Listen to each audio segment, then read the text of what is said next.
আসসালামু আলাইকুম viewers, Mariam kitchen থেকে আবার আপনাদের সামনে হাজির হলাম নতুন আরেকটি রেসিপি নিয়ে। উস্তে দিয়ে ট্যাংরা মাছ দিয়ে। এইটা আমার শাশুড়ির কাছ থেকে শেখা, তাই আপনাদের সাথে শেয়ার করলাম।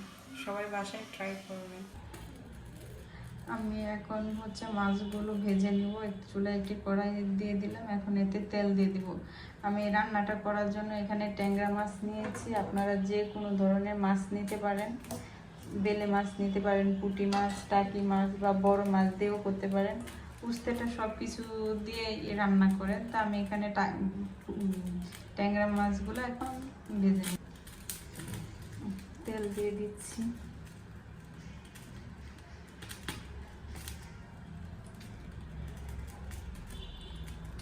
উস্তেটা অনেকে ভাজি খেতে চায় না, তো এভাবে রান্না করে দিবেন, দেখবেন মাশাআল্লাহ পরিবারের সবাই পছন্দ করবে।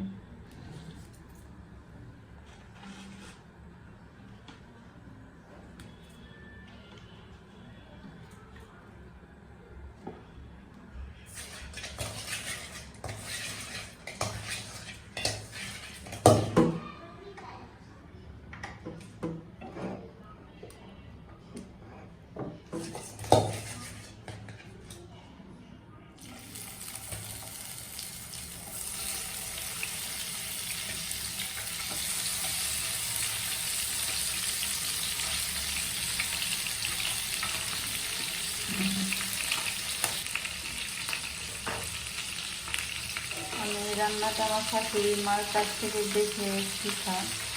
আম্মু এভাবে, আমার শাশুড়ি মা এভাবে রান্না করেন। তা আপনারাও একবার ট্রাই করে দেখবেন।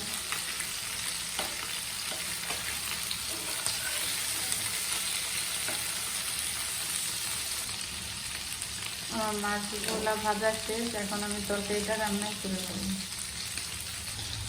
আমি তুলে কড়াই দিয়ে দিলাম। আমি কড়াইতে পরিমাণ মতো তেল দিয়ে দিচ্ছি।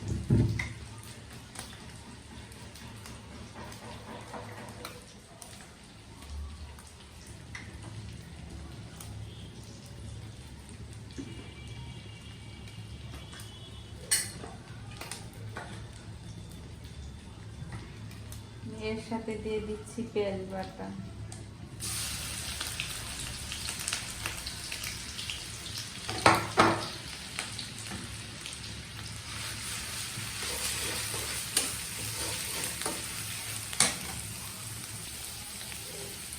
এখন দিয়ে দিচ্ছি রসুন বাটা, কাঁচামরিচ বাটা দিয়ে ভালো করে কষিয়ে নিচ্ছি। এখন আমি অ্যাড করে দিব লবণ, হলুদের গুঁড়ো,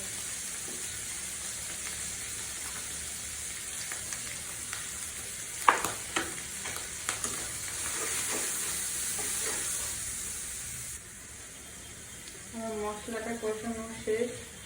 এখন আমি উস্তেগুলো এইভাবে টুকরো করে কেটে নিয়েছি। আপনারাও এরকম করে কেটে নিতে পারেন, অথবা যে কোনো রকম সাইজ করে আপনারা কেটে নিন।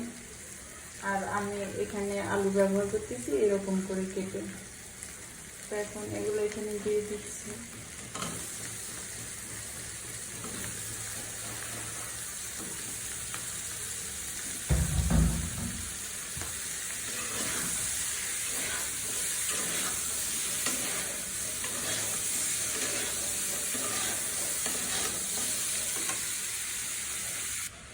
আমি একটু ঢাকনা দিয়ে ঢেকে কষিয়ে নেব।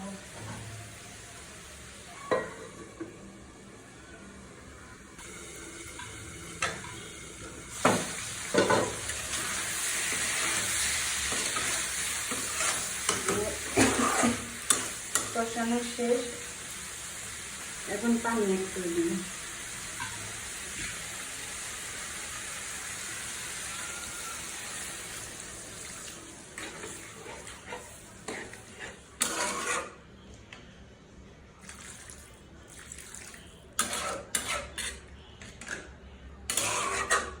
আমি পানির পরিমাণ কম দিই, কারণ আমি একদম মাখা মাখা রাখবো, এটা বেশি ঝোল রাখবো না। তাই ঢাকনা দিয়ে ঢেকে দেবো, বলক আসলে মাছ দিয়ে দেবো। আমি এখন জিরার গুঁড়ো দিয়ে দেব।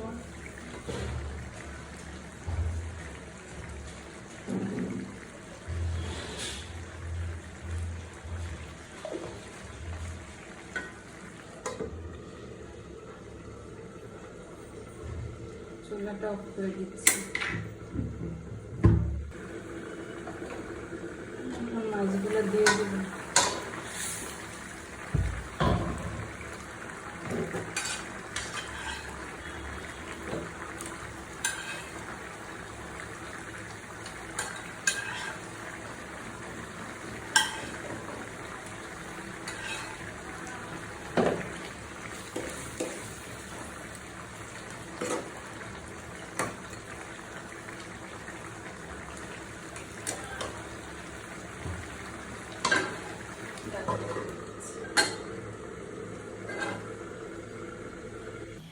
আমার তৈরি হয়ে গেল ট্যাংরা মাছ দিয়ে উস্তে দিয়ে রান্না। সবাই বাসায় ট্রাই করবেন, কেমন হয়েছে কমেন্টসে জানাবেন। ভিডিওটি ভালো লাগলে শেয়ার করবেন। সবাই ভালো থাকবেন, সুস্থ থাকবেন, নিজের যত্ন নেবেন, নিজেকে ভালোবাসবেন।